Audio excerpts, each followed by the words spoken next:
Hello everyone, welcome back to the channel. तो business study का paper 7 फरवरी को सेकंड सिटिंग में होने वाला है और बहुत सारे बच्चे ये कमेंट कर रहे हैं कि एग्जाम में जो ऑब्जेक्टिव क्वेश्चंस आने वाले हैं, जो सब्जेक्टिव क्वेश्चंस आने वाले, आप उन क्वेश्चंस की वीडियो को अपलोड करो। देखो, सिंपल सी बात मैं आपको ये बता देता हूँ कि कोई भी यूट्यूबर या कोई भी आपके जो टीचर होंगे, जो आपको पढ़ाते होंगे, जो आप जिनसे आपने ट्यूशन करा होगा, उन्हें ये पता नहीं रहता कि कौन सा क्वेश्चन गारंटेड एग्जाम में आएगा ही आएगा। हाँ, मैं आपको हमेशा बोलता हूँ कि आप प्रीवियस ईयर क्वेश्चंस को सॉल्व कर लो। आपने प्रीवियस ईयर क्वेश्चंस को सॉल्व कर लिया, फिर आपके चांसेस बढ़ जाते हैं, क्योंकि लगभग 70 से 80% क्वेश्चन जो एग्जाम में पूछे जाते हैं वो प्रीवियस ईयर क्वेश्चन से ही पूछे जाते हैं। लेकिन इसका मतलब ये नहीं है कि आप प्रीवियस ईयर क्वेश्चन को रटने लगो।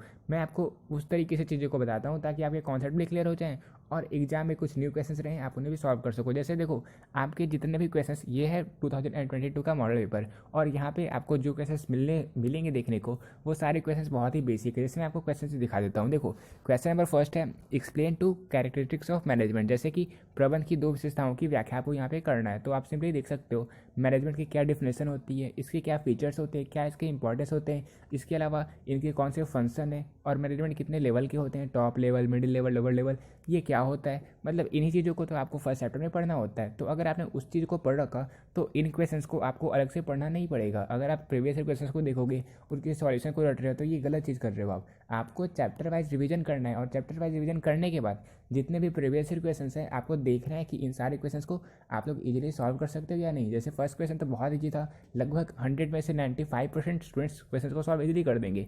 इसके अलावा क्वेश्चन नंबर सेकंड है, write two important functions of management. तो फंक्शंस क्या होते हैं मैनेजमेंट के, ये ऑलरेडी हमने क्लियर कर रखा है फर्स्ट चैप्टर में। फर्स्ट चैप्टर और सेकंड चैप्टर, इनकी तो कंप्लीट वीडियो मैंने अपलोड कर रखी है, तो आप देख सकते हो वहाँ पे हर एक चीज़ मैंने ट्रिक के साथ बता रखा, ताकि आपको लाइफ टाइम के लिए वो सारी चीज़ें याद रहे। इसके अलावा क्वेश्चन नंबर थर्ड है, व्हाट इज़ टाइम स्टडी। तो time study, method study, motion study, factor study, ये सारी चीज़ें हमने सेकंड चैप्टर में ऑलरेडी कवर कर रखी है। मतलब मैं आपको बताना ये चाहता हूँ कि जितने क्वेश्चंस आपके बिजनेस स्टडी के पेपर में पूछे जाते हैं, सारे बिल्कुल बेसिक होते हैं। एक बार आपने चैप्टर वाइज रिविजन कर लिया, फिर आपको इन क्वेश्चंस को अलग से पढ़ने की जरूरत नहीं पड़ेगी। जैसे अकाउंटेंसी में होता क्या है कि कुछ क्वेश्चंस नए बनकर आते हैं आपके सामने और आप उन्हें सॉल्व नहीं कर पाते, लेकिन बिजनेस स्टडी में ऐसा बिल्कुल नहीं है। यहाँ पे सिर्फ और सिर्फ आपको थ्योरी को पढ़ना है, और थ्योरी भी इस तरीके से कि अगर मैंने आपको एक माइंड मैप दे दिया कि आपको इस चैप्टर में इतना कुछ पढ़ना है, तो उससे बाहर क्वेश्चंस आपसे पूछे नहीं जाते। जैसे आपसे क्वेश्चन ये पूछे जाते हैं कि मैनेजमेंट इज परवेसिव, एक्सप्लेन, तो आपको ये एक्सप्लेन करना रहता है। मतलब उसके जो फीचर्स होते हैं उसी चीज़ों को आपको एक्सप्लेन करना रहता है। क्वेश्चंस कुछ नए नहीं बनते, ठीक है। जो इंपॉर्टेंट चीज़ें होती है एक चैप्टर में, जो आपको एक चैप्टर में पढ़ना रहता है, जो लगभग हर एक बच्चे को पता रहता है, आपसे क्वेश्चंस उस तरीके से पूछे जाते हैं और प्रत्यक्ष को प्रमाण की जरूरत होती भी नहीं है। आप देख सकते हो जितने भी क्वेश्चन है। क्वेश्चन नंबर 4 है, explain the meaning of globalisation.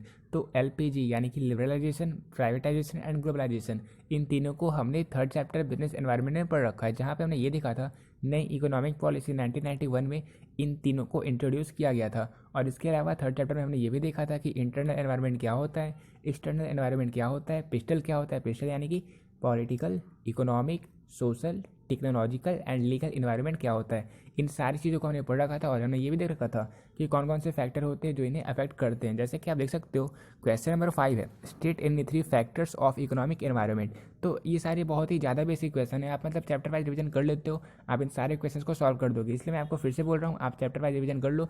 और देखो, अगर आपके पास चैप्टर नोट्स नहीं भी हैं तो आप कमेंट करना। मैं आज ही, मतलब लगभग आज 2 से 3 घंटे बचे हुए मेरे पास टाइम है, तो मैं क्या करूँगा, 4 से 5 चैप्टर की वीडियो को अपलोड कर दूंगा। और यहाँ पे मैं जो नोट्स आपके साथ शेयर कर दूंगा वो हिंदी और इंग्लिश दोनों में शेयर कर दूंगा। और उस वीडियो के लास्ट में मैं आपके साथ उस चैप्टर की माइंड मैप भी शेयर कर दूंगा। और उस माइंड मैप में मतलब एक चैप्टर में जो कुछ भी पढ़ना था सारी चीज़ें वहाँ पे दी रहेगी, ताकि आपका रिवीजन वीडियो के अंत में कंप्लीट हो जाए। और वो वीडियो भी 3 से 4 मिनट का ही होगा। मतलब जो नोट्स हैं बस वही मैं आपके साथ शेयर करने वाला हूँ। मैं आपको सारी चीज़ें मतलब डिटेल में कवर करने वाला नहीं हूँ इस बार, ठीक है। तो अगर आप चाहते हो तो आप नीचे कमेंट करना। अगर आपके पास चैप्टर वाइज नोट्स नहीं है तो आप लोग कमेंट करना, अगर हैं तो आप लोग उन्हीं से पढ़ लो जो आपके पास ऑलरेडी अवेलेबल है, ठीक है। ऐसे मैं हिंदी और इंग्लिश दोनों में नोट्स को अपलोड करने की कोशिश करूंगा, अगर आप लोग कमेंट करोगे तो आप देख सकते हो क्वेश्चन नंबर 6, तो what do you mean by new economic policy. तो नई इकोनॉमिक पॉलिसी क्या है जो 1991 में आई थी। इतने बेसिक क्वेश्चन पूछे जा रहे हैं। क्वेश्चन नंबर आपका 7 है, planning on the basis of time कितने टाइप के होते हैं। तो short term planning, long term planning, इन सारी चीज़ों को आप यहाँ पे आंसर कर सकते हो। ये हमने ऑलरेडी पढ़ रखा है। अगर आपने पढ़ा नहीं है तो चैप्टर वाइज नोट्स आप लोग पढ़ लेना, आपकी सारी चीज़ें क्लियर हो जाएगी।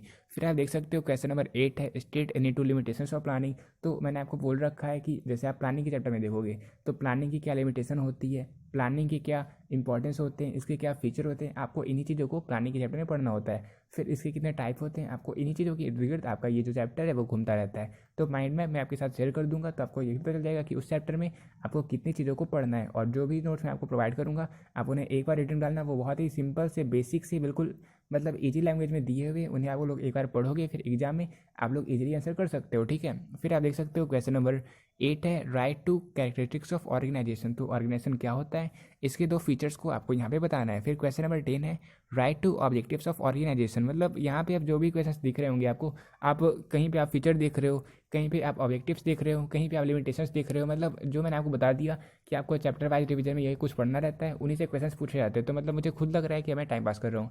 आप डायरेक्टली क्वेश्चंस देखो और आपको ये पता चल रहा होगा कि आपको बस और बस चैप्टर वाइज नोट्स से पढ़ना है, आपको और कुछ ज़्यादा नहीं करना। क्वेश्चन नंबर 12 है कि आपको 3 पॉइंट्स को बताना है, और पॉइंट्स भी क्या बताना है, आपको स्टाफिंग की इंपॉर्टेंस को बताना है, ठीक है। यानी कि यहाँ पे हमें स्टाफिंग के किसी भी 3 पॉइंट को आप आंसर कर सकते हो। अब ऐसा भी नहीं है कि मैं आपको ये बोल दूँ कि ये छाप है, ये लॉन्ग क्वेश्चन छाप है। अब अगर आपसे ये पूछा जाता कि what are the importance of staffing, तो वहाँ पे आपको लॉन्ग में पूछा जाता तो आप 5 से 6 पॉइंट में आंसर कर सकते थे। शॉर्ट में पूछा गया तो आप 3 पॉइंट में आंसर कर सकते हो। तो मतलब जो क्वेश्चन रहते हैं ज़रूरी नहीं है कि ये शॉर्ट छाप है, ये लॉन्ग छाप है, ये शॉर्ट में भी आ सकता है, ये लॉन्ग में भी आ सकता है। कहीं कहीं ऐसा होगा कि आपको ये बोला जाएगा कि इसे 2 पॉइंट में आंसर करो। जैसे आप यहाँ पे देख सकते हो, आपको यहाँ पे 3 पॉइंट में आंसर करना है कि स्टाफिंग के क्या क्या इंपॉर्टेंस होते हैं। वही लॉन्ग में आप इसे 6 पॉइंट में आंसर करते तो आपको 5 आउट ऑफ 5 मार्क्स मिल जाते हैं, ठीक है। तो इस तरीके से क्वेश्चन नंबर 13 है, name any 2 features of staffing.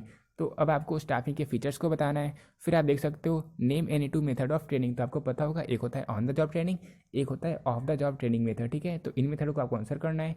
इसके अलावा क्वेश्चन नंबर 15 है, what is the objective of job rotation training. तो जॉब रोटेशन ट्रेनिंग क्या होता है, आपको यहाँ पे ये बताना है, आपको यहाँ पे इसके ऑब्जेक्टिव को बताना है, ठीक है। इसके अलावा क्वेश्चन नंबर 16 है, write two characteristics of supervision. तो आपको पता होगा सुपरविजन, मोटिवेशन, लीडरशिप और कम्युनिकेशन, ये चारों एलिमेंट होते हैं डायरेक्शन के।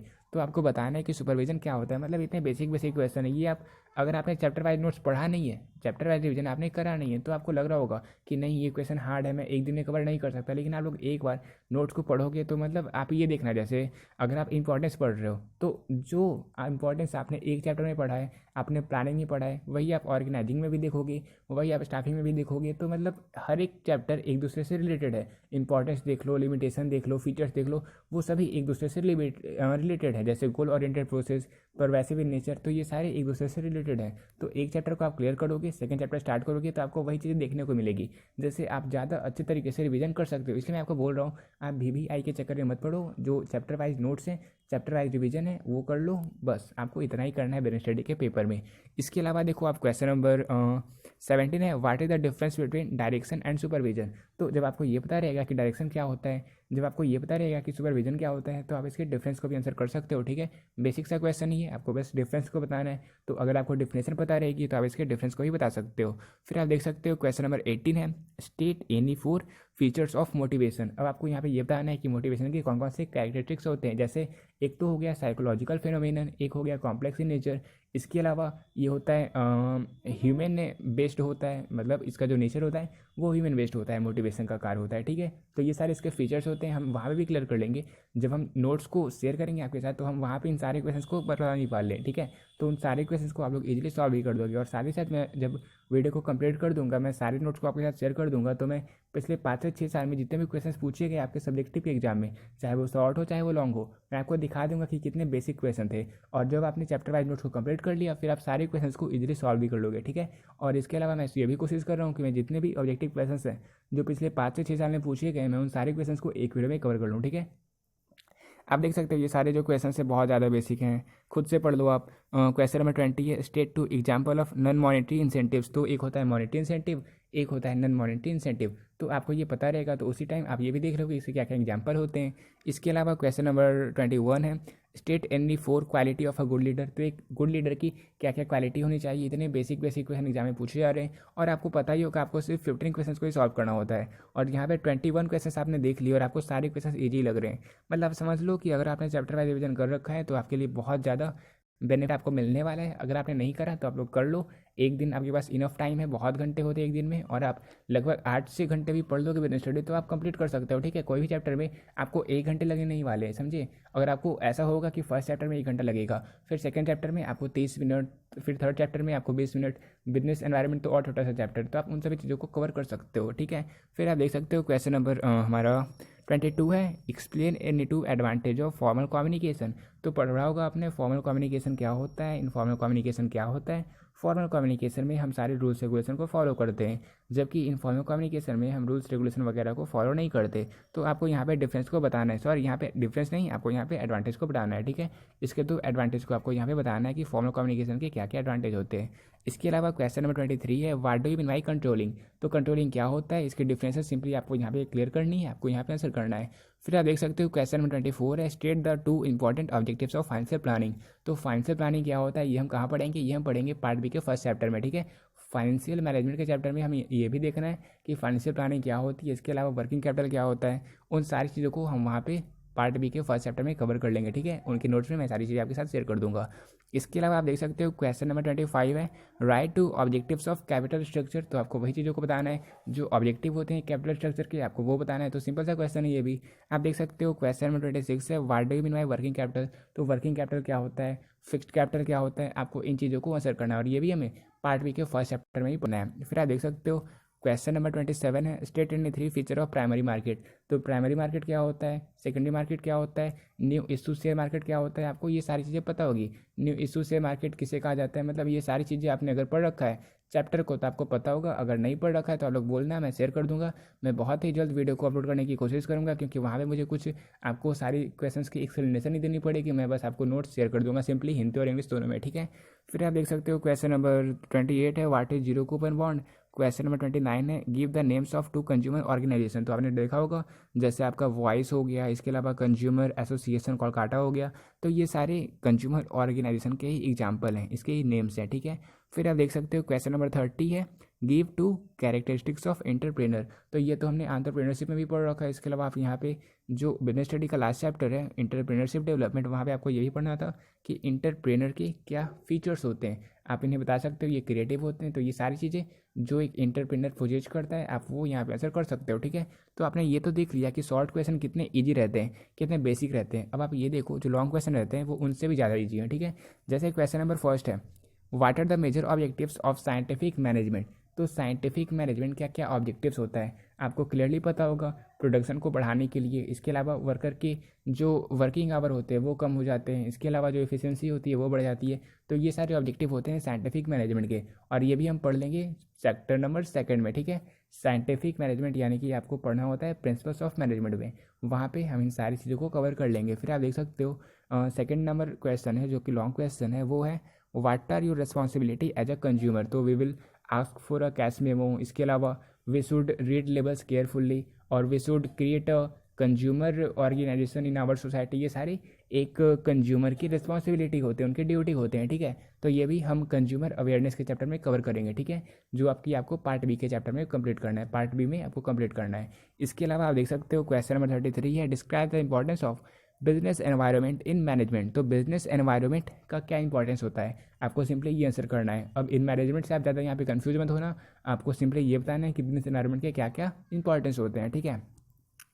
फिर आप देख सकते हो क्वेश्चन नंबर 34 है, what is the difference between centralisation and decentralisation. तो आपने देखा होगा सेंट्रलाइजेशन में जितना पावर होता है सारा टॉप लेवल के पास होता है, वही डिसेंट्रलाइजेशन में जो आपके सबऑर्डिनेट होते हैं उनके पास भी पावर होता है, ठीक है। तो ये होता है सेंट्रलाइजेशन और डिसेंट्रलाइजेशन, और इसके बीच का डिफरेंस बहुत ही ज़्यादा इंपॉर्टेंट क्वेश्चन, और ये क्वेश्चन आपके एग्जाम में बहुत बार रिपीट हो चुका है, और इसलिए मैं आपके नोट्स में भी, मैं जब नोट्स को अपलोड करूँगा तो वहाँ मैं आपको दिखा दूंगा कि डिसेंट्रलाइजेशन और सेंट्रलाइजेशन इन दोनों के बीच क्या डिफरेंस होता है, ताकि एग्जाम में जो हम क्वेश्चन पूछ जाए आप उन्हें इजीली सॉल्व कर सको। इसके अलावा क्वेश्चन नंबर 35 है, what are the main functions of an entrepreneur. तो एक एंटरप्रेन्योर की क्या क्या फंक्शंस होते हैं आपको यहाँ पे ये बताना है।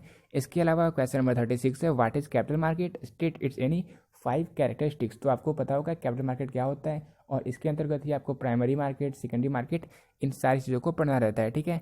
तो आपको यहाँ पे इनके 5 फीचर्स को बताना है। पहले आप ये बताओगे कि कैपिटल मार्केट क्या होता है, फिर आप इसके 5 या 6 पॉइंट को आंसर कर देना, तो आपका फुल मार्क्स सिक्योर हो जाएगा, यानी कि 5 आउट ऑफ 5 मार्क्स इस क्वेश्चन में आप हासिल कर सकते हो। इसके अलावा आप देख सकते हो क्वेश्चन नंबर 37 है, फॉर्मल कम्युनिकेशन और इनफॉर्मल कम्युनिकेशन, इन दोनों के बीच क्या डिफरेंस होता है आपको यहाँ पे ये बताना है। ये सारे बिल्कुल बेसिक क्वेश्चन है जो मैंने आपको बता रखा है कि डायरेक्शन के 4 एलिमेंट्स होते हैं, और कौन कौन से होते हैं, सुपरविजन, मोटिवेशन, लीडरशिप, कम्युनिकेशन। अब कम्युनिकेशन एक होता है इनफॉर्मल कम्युनिकेशन, एक होता है फॉर्मल कम्युनिकेशन। तो इन दोनों के बीच क्या डिफरेंस है, इसे आप लोग क्लियर कर लोगे तो आप लोग एग्जाम में इजीली आंसर कर सकते हो, और इसे मैं अपने नोट्स में भी कवर कर लूँगा, ठीक है। फिर आप देख सकते हो क्वेश्चन नंबर 38 है, describe the factors affecting working capital. तो कौन कौन से फैक्टर होते हैं जो वर्किंग कैपिटल को अफेक्ट करते हैं। ये एक बहुत ही इंपॉर्टेंट क्वेश्चन है, और ये क्वेश्चन भी आपके एग्जाम में कई बार पूछा जा चुका है। आप जितने भी प्रीवियस ईयर क्वेश्चन को देखोगे, मतलब ज़्यादातर टाइम पूछा गया है। और मैं आपको बता चुका हूँ ऑलरेडी कि मैं पिछले 5 से 6 साल के जितने भी सब्जेक्टिव क्वेश्चंस हैं, अपने चैप्टर वाइज नोट्स को अपलोड करने के बाद मैं उन क्वेश्चंस को खुद लेकर आऊँगा, और मैं आपको ये भी दिखाऊंगा कि वे सारे कितने बेसिक से क्वेश्चंस थे, और उन सारे क्वेश्चंस को आप लोग कितने ईजिली सॉल्व कर सकते थे, ठीक है। और इसके अलावा मैं ये भी कोशिश कर रहा हूँ कि मैं सारे ऑब्जेक्टिव को, यानी कि पिछले 5 से 6 साल के ऑब्जेक्टिव को मैं एक वीडियो में कवर कर दूँ। तो मैं कोशिश तो कर रहा हूँ, टाइम कम है ज़रूर, लेकिन मैं कोशिश कर रहा हूँ, और मैं जितनी कोशिश कर रहा हूँ मुझे लग रहा है मैं वीडियो को बहुत ही जल्द अपलोड कर सकता हूँ, ठीक है। तो उम्मीद करता हूँ इस वीडियो में आपको ये पता चल चुका होगा कि आपको क्या कुछ करना है, आपको किस तरीके से चैप्टर वाइज नोट्स का फ़ायदा उठाना है, आपको किन चीज़ों पर ज़्यादा फोकस करना है। जैसे आपको लिमिटेशन पर फोकस करना है, आपको ऑब्जेक्टिव पर फोकस करना है, आपको इंपॉर्टेंस पर फोकस करना है, और आपको उसके फीचर्स पर फोकस करना है, ताकि एग्जाम के जितने क्वेश्चन होते हैं, क्योंकि मैंने आपको ऑलरेडी बता रखा है कि प्रीवियस ईयर क्वेश्चन से लगभग 70-80% क्वेश्चन आपके फाइनल क्वेश्चन पेपर में भी मैच होंगे। तो अगर आपने already previous year question paper को कंप्लीट कर रखा है तो आप उन सारे क्वेश्चन को सॉल्व कर सकते हो, ठीक है। तो इसलिए इस वीडियो को अपलोड करने का मेन मकसद मेरा यही था कि आपको ये पता चल सके कि आपको किस तरीके से पढ़ाई करनी है। मुझे पता है ये वीडियो ज़्यादा कंटेंटफुल कुछ बच्चों को नहीं लगा होगा, जो बच्चे ऑलरेडी चैप्टर वाइज नोट्स को पढ़ चुके हैं, और जिन बच्चों ने पढ़ा नहीं होगा उन्हें मैं आपको बता रहा हूँ कि आप चैप्टर वाइज नोट्स को अच्छे से क्लियर कर लेना, फिर आप सारे क्वेश्चंस को इजीली सॉल्व कर सकते हो, ठीक है। तो उम्मीद करता हूँ आपको इस वीडियो से बहुत सारी चीज़ें समझ में आई होगी। नहीं समझ आई होगी तो मैं जब कल वीडियो को अपलोड करूँगा, पिछले 5 से 6 साल के क्वेश्चन को अपलोड करूँगा, तो आपको सारी चीज़ें क्लियरली अच्छे तरीके से पता चल जाएगी, ठीक है। तो मिलते हैं अपनी नेक्स्ट वीडियो में। आप लोग ये कमेंट करना कि आपको चैप्टर वाइज नोट्स चाहिए या नहीं चाहिए, क्योंकि अगर आपको नहीं चाहिए होगा, आपके पास ऑलरेडी अवेलेबल होगा, तो मैं इतनी तकलीफ नहीं उठाऊँगा, मैं वीडियो को अपलोड नहीं करूँगा, ठीक है।